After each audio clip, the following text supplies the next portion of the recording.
¿Sabías que el lugar donde terminará la historia del mundo tiene coordenadas reales en Google Maps? No es una película, es un valle físico en Israel llamado Megido.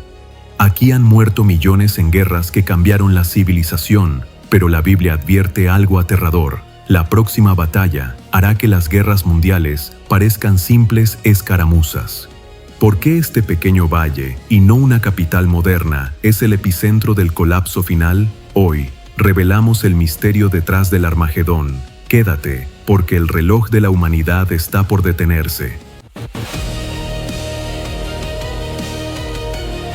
Para entender el futuro, primero debemos realizar una autopsia del pasado. Megido no fue elegida al azar por los profetas. En la antigüedad, esta ciudad era la llave que abría y cerraba las puertas del mundo conocido. Estaba situada sobre una colina estratégica que dominaba el paso de Musmus, el punto exacto donde la cordillera del Carmelo se abre para dar paso a la Vía Maris, la ruta comercial y militar más importante que conectaba a las dos superpotencias de la época, el Egipto de los faraones y la Mesopotamia de los asirios. Cualquier ejército que quisiera conquistar el mundo antiguo tenía que pasar, obligatoriamente, por los pies de Megido. Si controlabas Megido, controlabas el flujo del dinero, de la comida y de los soldados. Las excavaciones arqueológicas modernas, iniciadas por la Universidad de Chicago, han dejado a los científicos sin palabras. Al excavar la colina, han encontrado un tel, un montículo artificial formado por la acumulación de ruinas, que revela algo aterrador. La ciudad fue destruida y reconstruida al menos 26 veces.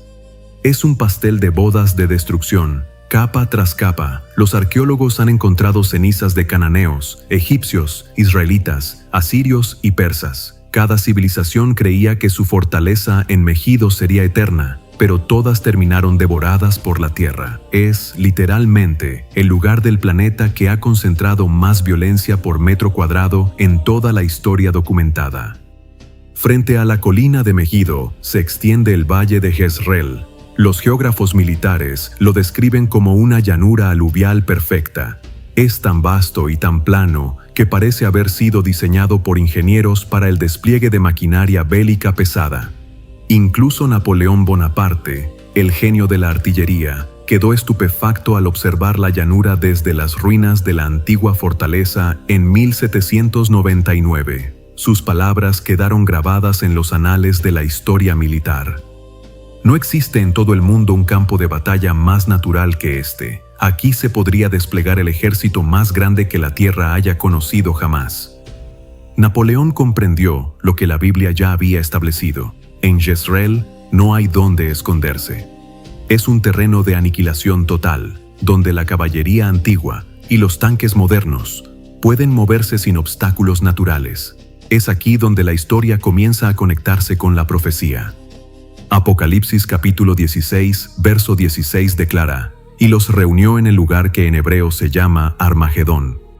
Este versículo es el punto de partida de nuestra investigación. La palabra Armagedón es una transliteración del hebreo Har Megiddo, que significa monte de Megido. Pero aquí hay un detalle técnico fascinante. Megido no es un monte natural, es una colina de ruinas. La Biblia está apuntando a un lugar donde los escombros de las guerras pasadas sirven de pedestal para la guerra final. Para que comprendas la magnitud de lo que la Biblia llama Armagedón, no podemos ignorar que este suelo tiene memoria. No es solo un lugar de profecía futura, es el lugar donde se validó la estrategia militar del mundo antiguo. El valle de Jezreel ha funcionado durante 3 milenios como un imán para el conflicto, y cada gota de sangre derramada allí parece ser un anticipo del gran día del Dios Todopoderoso. La primera vez que la historia puso sus ojos en Megido, con detalle técnico, fue en el siglo XV a.C. El faraón Tutmosis III, conocido por los historiadores como el Napoleón de Egipto, se enfrentó a un dilema que hoy estudian los generales en las academias de guerra. Una coalición de más de 300 reyes cananeos se había rebelado contra el dominio egipcio y se habían atrincherado tras las imponentes murallas de Megido. Tutmosis tenía 3 rutas para llegar al valle. 2 eran seguras y amplias, pero predecibles. La tercera era el paso de Aruna, una garganta tan estrecha que los soldados debían caminar en fila india y los caballos debían ser llevados desarmados. Sus generales le suplicaron que no tomara ese riesgo, temiendo una emboscada. Pero el faraón respondió con una frase que quedó grabada en los muros del templo de Karnak. Mi majestad irá por el camino de Aruna, que quien quiera de ustedes vaya por los caminos que han dicho, pero que sigan a mi majestad. El factor sorpresa fue total. Los egipcios emergieron del desfiladero directamente al valle de Jezreel, frente a las puertas de Megido. La batalla fue una carnicería. Los carros de guerra egipcios, con su tecnología de madera laminada y bronce, barrieron a la coalición cananea. Fue la primera vez que el mundo entendió que quien domina la llanura de Megido, domina el destino de las naciones. Esta victoria aseguró el imperio egipcio por 500 años. La arqueología ha confirmado este relato al encontrar puntas de flecha y restos de armamento egipcio en los estratos más profundos de la colina. Dando un salto en el tiempo, llegamos a uno de los momentos más oscuros de la narrativa bíblica. Siglos después de Tutmosis, el rey Josías de Judá, un reformador que intentó devolver al pueblo a las sendas de Dios, cometió un error táctico que le costó la vida. En el año 609 a.C., el faraón Necao II marchaba hacia el norte por el valle de Jezreel para ayudar a sus aliados asirios contra el creciente poder de Babilonia. Josías, por razones que los historiadores aún debaten, decidió interceptar al ejército egipcio en Megido. A pesar de que Necao le envió mensajeros advirtiéndole que su guerra no era contra él, Josías se disfrazó para entrar en combate. Segunda de Crónicas, capítulo 35, verso 23, relata el momento fatal. Y los flecheros tiraron contra el rey Josías. Entonces dijo el rey a sus siervos: «Quitadme de aquí, porque estoy herido gravemente». Josías murió poco después en Jerusalén, y su muerte marcó el inicio del colapso espiritual y político de Judá. El luto por Josías en el valle de Megido fue tan profundo que se convirtió en un estándar de dolor nacional. ¿Por qué es esto relevante para el Armagedón? Porque la Biblia utiliza el luto de este valle como una tipología del luto que ocurrirá al final de los tiempos. Pero el desfile de ejércitos no terminó ahí. Asirios, babilonios y persas cruzaron este valle una y otra vez. ¿Por qué? Porque geográficamente, Israel es el puente terrestre entre 3 continentes, África, Asia y Europa, y Megido es el peaje de ese puente. Incluso en tiempos del Nuevo Testamento, las legiones romanas, específicamente la Legio Sexta Ferrata, establecieron una base masiva cerca de Megido para controlar las revueltas judías. Los romanos sabían que si controlaban Jezreel, podían partir la resistencia en 2, separando Galilea de Judea. La arqueología ha desenterrado recientemente el cuartel general de esta legión, confirmando que la presencia militar en Armagedón era una constante diaria en la época en que se escribió el Apocalipsis. Incluso en 1918, durante la Primera Guerra Mundial, el general Edmund Allenby utilizó las tácticas de Tutmosis III de hace 3000 años para derrotar al Imperio Otomano en la batalla de Megido. Allenby conocía tan bien la Biblia y la historia antigua que replicó el movimiento por los pasos estrechos para sorprender a los turcos en la llanura. Todo esto nos lleva a una conclusión inevitable. La historia se repite en Megido. No es casualidad que la Biblia señale este lugar. Es un imán de conflicto. Es el tablero de ajedrez donde Dios ha permitido que los hombres jueguen a ser reyes solo para demostrar que sus imperios son efímeros. Entramos ahora en el análisis técnico de la profecía más impactante del Nuevo Testamento. Para entender por qué las naciones convergen en este punto exacto, debemos desglosar los mecanismos que el libro del Apocalipsis describe como el preparativo para la colisión final. No se trata de un evento espontáneo, sino de una operación logística y espiritual de dimensiones globales. Uno de los detalles más específicos y fascinantes de la geopolítica bíblica se encuentra en la preparación del terreno para los ejércitos que vendrán desde el sol naciente. Apocalipsis capítulo 16, verso 12 declara: «El sexto ángel derramó su copa sobre el gran río Éufrates, y el agua de éste se secó para que estuviese preparado el camino a los reyes del oriente». Durante milenios, el río Éufrates ha sido la frontera natural definitiva. Ha separado a los imperios de Occidente de las potencias de Oriente. Cruzar el Éufrates con un ejército de millones de hombres era, hasta hace poco, una imposibilidad logística total. Sin embargo, la profecía indica que esta barrera geográfica será eliminada. Lo que hace que este versículo sea aterrador hoy es que, por primera vez en la historia humana, el Éufrates se está secando realmente. Debido a la construcción de megarepresas en Turquía y Siria y a las sequías históricas en la región, el caudal del río ha bajado a niveles críticos. La autopista natural para una invasión desde el este ya no es una imposibilidad física, es una realidad geográfica que los satélites confirman cada día. Los reyes del Oriente, potencias que hoy cuentan con ejércitos de millones de soldados, tienen el camino despejado hacia el valle de Jezreel. Pero, ¿por qué vendrían? ¿Qué interés tendría una coalición global en un pequeño valle de Israel? La Biblia explica que no será por una simple disputa territorial, sino por una inducción sobrenatural. Apocalipsis capítulo 16, versos 13 y 14 dice: «Y vi salir de la boca del dragón, y de la boca de la bestia, y de la boca del falso profeta, 3 espíritus inmundos a manera de ranas, pues son espíritus de demonios, que hacen señales, y van a los reyes de la tierra en todo el mundo, para reunirlos a la batalla de aquel gran día del Dios Todopoderoso».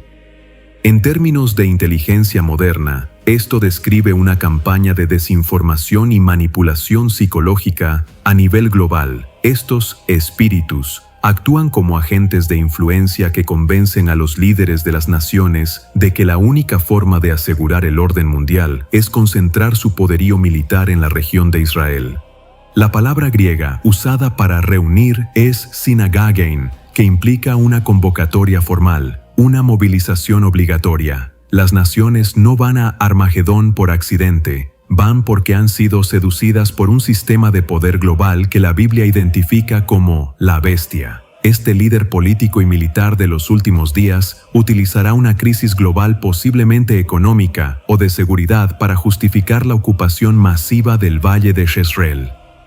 ¿Por qué elegir Megido como centro de mando y no Jerusalén directamente? Aquí es donde entra la sabiduría de la estrategia militar. Jerusalén es una ciudad de montañas, difícil de maniobrar para grandes contingentes de blindados y tecnología pesada. En cambio, el valle de Jezreel, Armagedón, es el área de despliegue perfecta.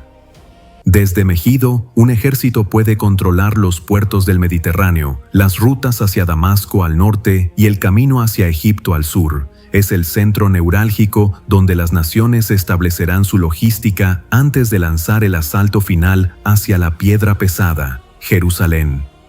La profecía nos dice que el mundo estará en un estado de tensión máxima. Las alianzas internacionales se habrán consolidado en un bloque único bajo el mando de este gobernante mundial. Lo que ellos creen que es una maniobra de dominación global es, en realidad, una cita con su propio juicio. Si el valle de Megido es el tablero de ajedrez donde se posicionan las piezas, Jerusalén es el rey que todos buscan capturar. Para entender la mecánica de Armagedón, debemos comprender que la movilización hacia el norte de Israel tiene un objetivo geográfico y espiritual único: la ciudad santa.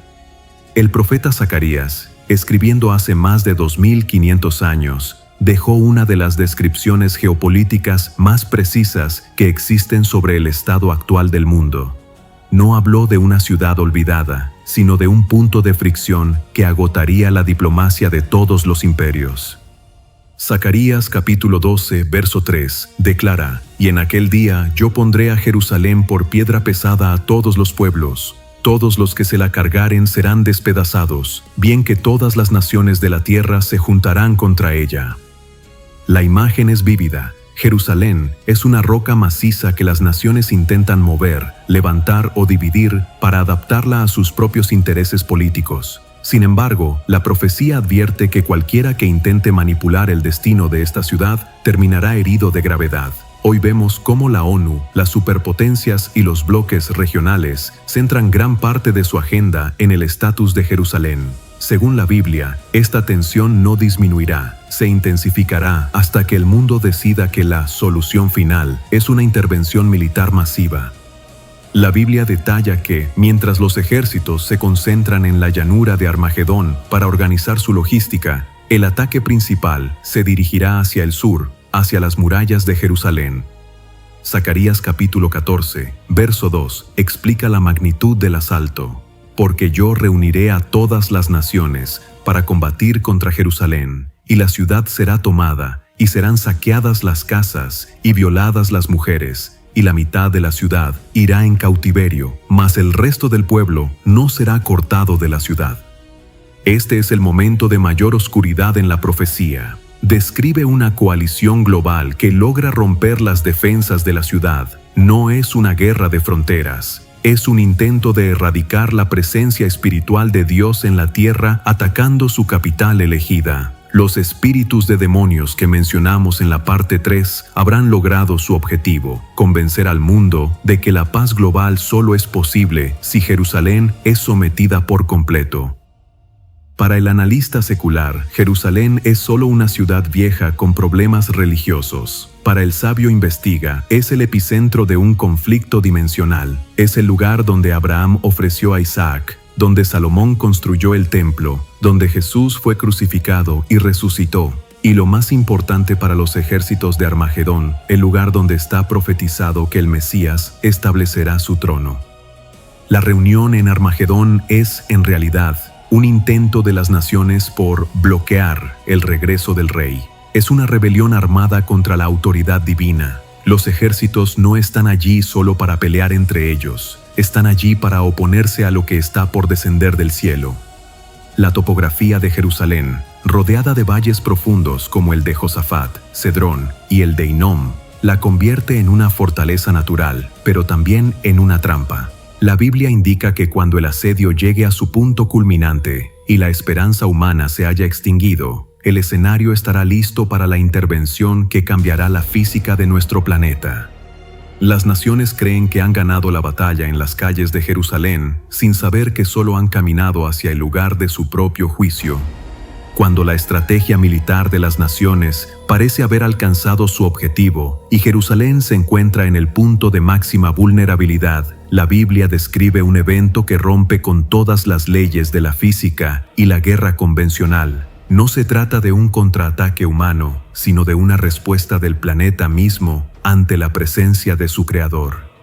El escenario se traslada de la llanura de Armagedón al este de la ciudad santa. El Monte de los Olivos, el mismo lugar donde Jesús pasó sus últimas noches de agonía y desde donde ascendió al cielo, se convierte en el epicentro de una catástrofe geológica controlada. Zacarías capítulo 14, verso 4 declara: «Y se afirmarán sus pies en aquel día sobre el Monte de los Olivos, que está enfrente de Jerusalén al oriente, y el Monte de los Olivos se partirá por en medio, hacia el oriente y hacia el occidente, haciendo un valle muy grande, y la mitad del monte se apartará hacia el norte, y la otra mitad hacia el sur». Este pasaje es de una precisión geológica asombrosa. Describe una falla tectónica que se activa de forma instantánea. Para el analista del sabio investiga, es vital notar que Jerusalén se encuentra precisamente sobre una de las zonas de falla más activas del mundo, el Gran Valle del Rift. Los geólogos confirman que existe una línea de falla que atraviesa directamente el Monte de los Olivos. La profecía no habla de algo imposible, sino de una activación sobrenatural de una realidad física ya existente. La ruptura del monte crea un corredor de emergencia. Mientras los ejércitos de las naciones, movilizados desde Armagedón, intentan consolidar su control sobre las ruinas de la ciudad, la tierra se abre para ofrecer un refugio al remanente de la población. Imagina la escena desde un punto de vista cinematográfico y técnico. Los sistemas de comunicación satelital de los ejércitos modernos fallando, el suelo colapsando bajo los tanques y blindados, y una división geográfica que impide el avance de las tropas invasoras. La geografía de Jerusalén se altera para siempre, creando un valle muy grande que cambia la cara del Medio Oriente en cuestión de segundos. Pero la intervención no es solo terrestre, es atmosférica. La Biblia indica que las leyes de la luz y el tiempo se verán alteradas en ese momento crítico del conflicto. Zacarías capítulo 14, versos 6 y 7 declara: «Y acontecerá que en ese día no habrá luz clara, ni oscura. Será un día único, el cual es conocido de Jehová, que no será ni día ni noche, pero sucederá que al caer la tarde habrá luz. Esto describe un fenómeno que la ciencia no puede catalogar, una suspensión de la iluminación solar natural, posiblemente debido a la magnitud de los eventos sísmicos y espirituales que ocurren simultáneamente. Para los ejércitos que se encuentran en el valle de Jezreel y rodeando Jerusalén, el entorno se vuelve una trampa de oscuridad y terror. Sus radares, sus visiones nocturnas y su tecnología de punta quedan obsoletos ante una oscuridad que se puede palpar. En este punto de la investigación, entendemos que Armagedón no es una guerra donde un bando humano vence a otro. Es el momento en que la naturaleza y el cosmos se rebelan contra la ocupación militar de la Tierra. Las naciones, que llegaron allí creyendo ser las dueñas del destino global, se encuentran indefensas ante el poder que partió el monte en dos. Este evento geológico es el preludio al acto final, la apertura de los cielos y la aparición de la figura que las naciones han intentado evitar con su despliegue en el valle. Llegamos al clímax de la investigación. El valle de Jezreel está saturado de tecnología bélica. Jerusalén está bajo asedio y la tierra se ha partido en dos. Es en este momento de caos absoluto, cuando la soberbia de las naciones parece haber alcanzado su cenit, que la Biblia describe la apertura de una dimensión superior. No es una llegada silenciosa, es una invasión celestial que anula cualquier ventaja táctica humana. El apóstol Juan, en su visión desde la isla de Patmos, describe un evento que redefine el concepto de soberanía, mientras los radares de las naciones en Armagedón detectan anomalías que no pueden explicar, el tejido del espacio-tiempo se rasga. Apocalipsis, capítulo 19, versos 11 al 13 declara: Entonces vi el cielo abierto, y he aquí un caballo blanco, y el que lo montaba se llamaba Fiel y Verdadero, y con justicia juzga y pelea. Sus ojos eran como llama de fuego, y había en su cabeza muchas diademas, y tenía un nombre escrito que ninguno conocía sino él mismo. Estaba vestido de una ropa teñida en sangre, y su nombre es el Verbo de Dios. Este pasaje presenta una figura que contrasta radicalmente con el líder mundial, o la bestia que ha reunido a los ejércitos en el valle. Mientras que el líder humano se basa en el engaño y la fuerza bruta, este guerrero viene con el título de Fiel y Verdadero. Sus muchas diademas indican que él posee la autoridad legítima sobre todas las naciones que están allí reunidas intentando disputar su trono. El verso 15 es fundamental para entender cómo termina la batalla de Armagedón. No hay un intercambio de misiles balísticos ni una guerra de desgaste. Apocalipsis capítulo 19, verso 15 dice: De su boca sale una espada aguda, para herir con ella a las naciones, y él las regirá con vara de hierro, y él pisa el lagar del vino del furor y de la ira del Dios Todopoderoso. En la simbología bíblica, la espada que sale de la boca representa la palabra de Dios. Lo que esto sugiere es que la sola voz del Creador es suficiente para desmantelar la estructura molecular de los ejércitos enemigos. Mientras los generales en el Valle de Megido confían en su logística, en sus comunicaciones encriptadas y en su superioridad numérica, se enfrentan a una frecuencia de poder que no pueden bloquear. El lagar es una metáfora cruda. Así como se pisan las uvas para sacar el vino, la rebelión humana es aplastada por el peso de la justicia divina en el mismo suelo donde tantas veces derramaron sangre inocente. La coalición que se movilizó desde el Éufrates y los rincones de la tierra bajo el mando de una sola voluntad ve cómo su liderazgo es decapitado instantáneamente. Apocalipsis capítulo 19, verso 20 declara: Y la bestia fue apresada, y con ella el falso profeta que había hecho delante de ella las señales con las cuales había engañado a los que recibieron la marca de la bestia y habían adorado su imagen. Estos dos fueron lanzados vivos dentro de un lago de fuego que arde con azufre. Aquí termina el experimento del gobierno humano sin Dios. Los dos personajes que orquestaron la reunión en Armagedón son capturados. La Biblia es enfática. No hay juicio previo para ellos en ese momento, sino una ejecución directa de la sentencia. El sistema político y el sistema religioso que engañaron a los reyes de la tierra colapsan en el mismo valle que pretendían usar como su plataforma de dominio global. Después de siglos de marchas militares, de ruidos de carros y de gritos de guerra, el valle de Megido experimenta un silencio sepulcral. Los ejércitos que creían estar marchando hacia la gloria se convierten en el banquete de las aves del cielo. Apocalipsis 19:17-18. La geografía de Israel, que fue el centro del conflicto, se prepara ahora para una transformación total. La intervención en Armagedón no es el fin del mundo, sino el fin del sistema del mundo tal como lo conocemos. Es el despeje del terreno para lo que los profetas llamaron el reino que no tendrá fin.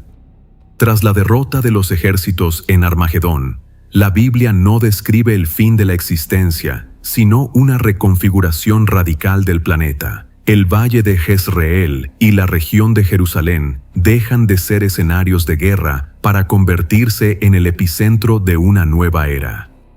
La intervención divina no solo afecta a los ejércitos, sino a la tierra misma.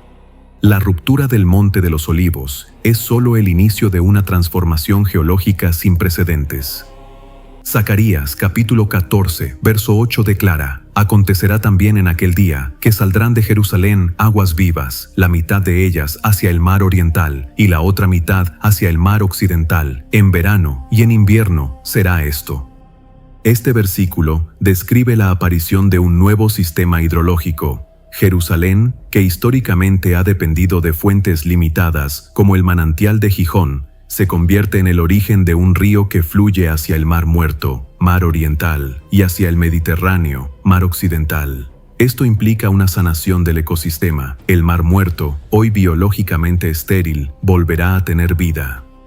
El vacío de poder dejado por el colapso de la bestia y los reyes de la tierra en el valle de Megido es llenado por una autoridad absoluta. La soberanía ya no se decide en campos de batalla, sino desde un trono físico en la tierra.